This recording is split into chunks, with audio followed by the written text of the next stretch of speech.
Hello, and welcome to the Olive Oil Critic. I'm so glad that you're here with me today, tasting some new, fresh, extra virgin olive oils and learning a little bit more about them.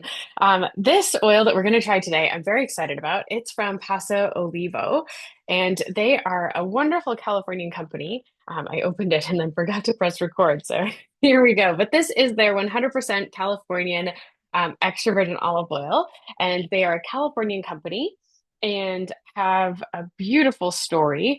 And one of the things that I love about Californian oils is you can kind of tell when they got started. Some of the very early ones will just have Mission as their varietal, or they'll have Tuscan olive oil, specifically Tuscan varietals. And then others you can see have more Arbequina, more Arbosana, more of the new high density groves. And so the team at Paso Olivo, they have 12 different varietals that they grow, and they're a mix of Italian cultivars, Spanish cultivars, and French cultivars. So they have a whole wide variety, and they've been around a long time. And that's a really good indicator of their age and dedication to the craft is that they have some different varietals, not just Arbequina, like so many of the modern groves and newer groves do. So anyway, this is their 100% Californian blend, and it just says that it's a blend of Spanish varietals. So I'm not exactly sure the ratio or the exact varietals, but I'm assuming it's some Picual, some Arbequina, and some Manzanillo in there. But I could be wrong. There could be some more others. But like I said, they do grow 12 different cultivars and showcase them in different ways. They have a Tuscan blend. They have a whole bunch of different extra virgin olive oils, as well as infused, that they offer and all create on site at their grove in at Paso Vivo. All right, so let's give this olive oil a taste. I'm excited. I love Californian oil. Whew, smells like fresh cut grass. It is super green, super, super green and grassy. And there's notes of like arugula and some almond in the nose as well. A little bit of artichoke in there. But man alive, it is green and grassy.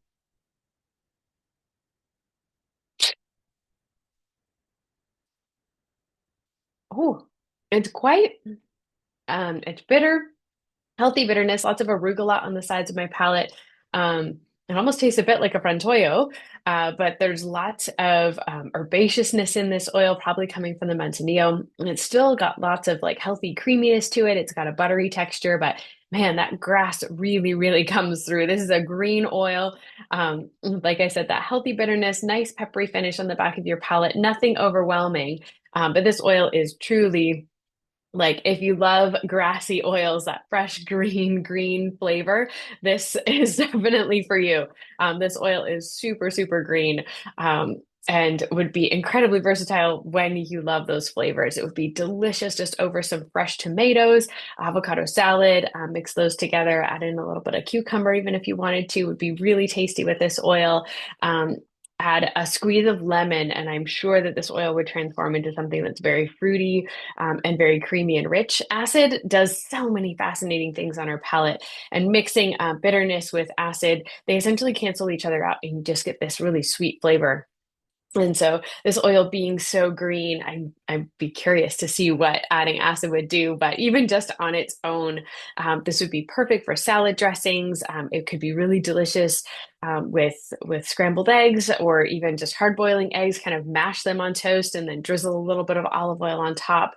That would be a good use for this oil. It would be good on fish, good on seafood, any kind really, like even shellfish. It'd be good with mussels, or you could use it in like a seafood pasta. That would be delicious as well.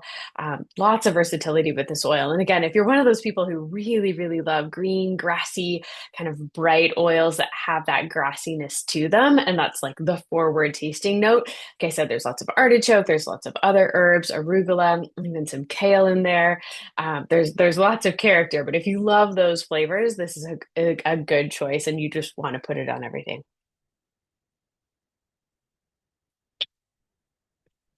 I don't think this oil would be very good with baking just because it's so green. It wouldn't be my first choice for like an olive oil cake, something like that, or Yeah, anything really sweet. I don't think that the kind of like hearty herbaceousness that is the center of this oil would pair very well that way. But again, it would be great with chicken, good with meats, and you could definitely use it with add an acid and use it in so many different ways, whether it be salad dressing or otherwise. There's lots of different ways of incorporating this oil into your daily routine. I hope you enjoyed this oil. You were able to taste them alongside me, and thank you again for joining me.